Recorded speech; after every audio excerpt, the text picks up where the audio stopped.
it's Elizabeth Coopersmith at Elizabeth Coopersmith Consulting. Welcome to Tech Tutorial Monday. So today we are going to talk about SEO. Specifically, what are the two places on your website where you can improve your SEO? So this is part one, so we are going to cover the first place.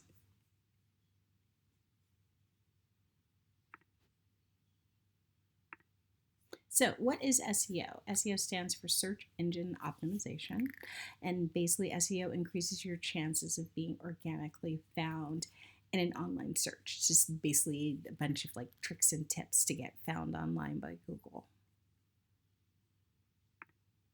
So the first place on your website is pretty obvious. It's on your website pages. And the best way to do that, or the first way to do that, is through meta descriptions and meta tags, which is the way your pages are described in Google. And you just need to keep these tags relevant, keep them short, 60 to 80 characters. There's a really great guide for this called SEO for Rookies. And this presentation is going to be on my website. We'll get to that at the end of this, on my website, so you can go in and just click these links that I'm going to be showing you. So as far as what a meta description or a tag is, basically I told you it's the way that Google finds you.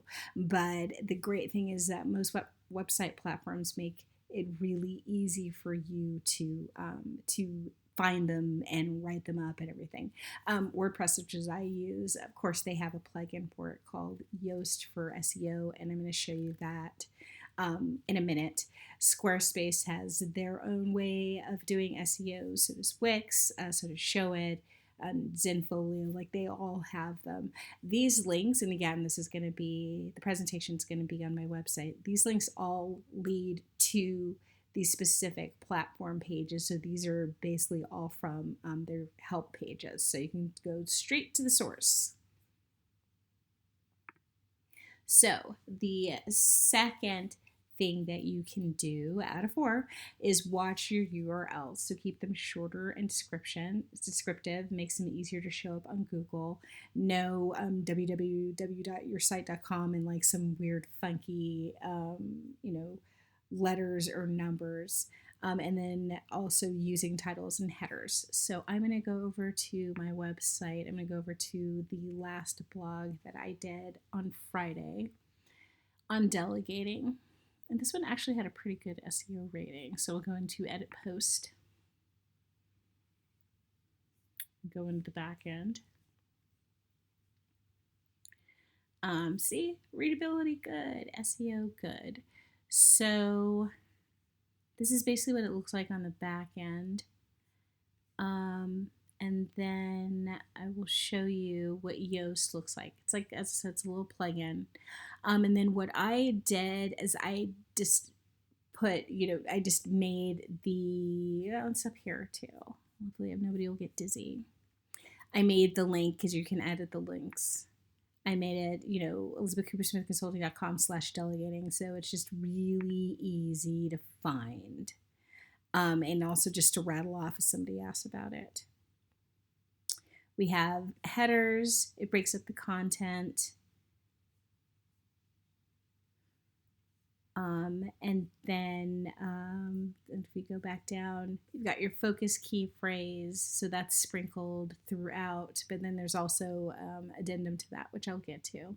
And then also, if you click onto this, it shows you what it is that needs to be improved. And I need more transition words on this one. But it also says, it's easy to read. You've got, you're using enough active voice. Once you put it in and hit draft, you go down here and it tells you all the things you can change and all the things that are good. And then the sentence length is good, subheading distribution is good, so not too many of them, not too little of them. So it's very helpful. And the third thing that you can do is have internal and external links throughout your website. So the internal links are to other pages on your website. The external links are to other websites that are relevant to your own. So I'll show you the example for that. We'll just go into the page itself, where you have, so I put in the video I did about delegating last week. I put it in this blog, so that leads actually to YouTube, and it's called Delegating. And then I also have a couple of links to my own website, which is where you can contact me to schedule a complimentary consultation. And then there's another one that goes out to Calendly, so you can just get on my calendar right now. And then that leads to good SEO. And then finally, the fourth thing is to have relevant content. So that's content that focuses on what you do and what your ideal client wants. Again, with the delegating, blog, delegating is something that, is done with me, that people delegate to me. Whether it's the website or their CRM or, what did I do today? Calling different venues and vendors just to follow up and make sure everybody had what they wanted, which was kind of fun. So that's content that focuses on what I do. Delegating is content that focuses what I do, and then my ideal client is somebody who needs to know how to do that, because it might be the first time they're trying to figure out, well, how do I use an online business manager, or how do I even work this virtual assistant thing. So that's relevant content. And then the great thing, what I love is this changed in the past couple of years, is that you can't use, or you shouldn't use, stuffed keywords. Now, stuffed keywords are if I had, well, like for instance, I have enough use of the word delegating in here. But stuffed keywords would be if I said the key to delegating is when you're delegating to, blah, blah, blah, blah, blah. So if you use the word too much, then Google just basically sees it as spammy and ignores it.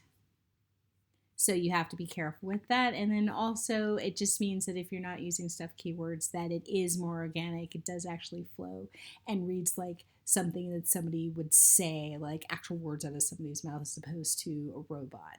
So the whole key is to not be robotic. So that's part one. Part two, which again is going to be next Monday, hopefully earlier than this, is going to be on optimizing your pictures. And this is a little bit of an example of one using captions, using descriptive captions, actually naming your pictures all throughout your website just to make sure that they match with the content. And so we're going to talk about that next week. And in the meantime, as I said, this presentation is going to be linked on my website. And then if you have any questions for me about this or anything else, if you need some help with your business, you can message me or you can email me directly at elizabethcoopersmith.com. No, you can email me at elizabethcoopersmith@gmail.com. It is late, you guys. Oh my gosh. But anyway, thank you so much for your patience. Thank you so much for sticking with me. As I said, if you got any questions, let me know. I hope you have a wonderful night. Thanks again, and I will talk to you sooner than later. Bye.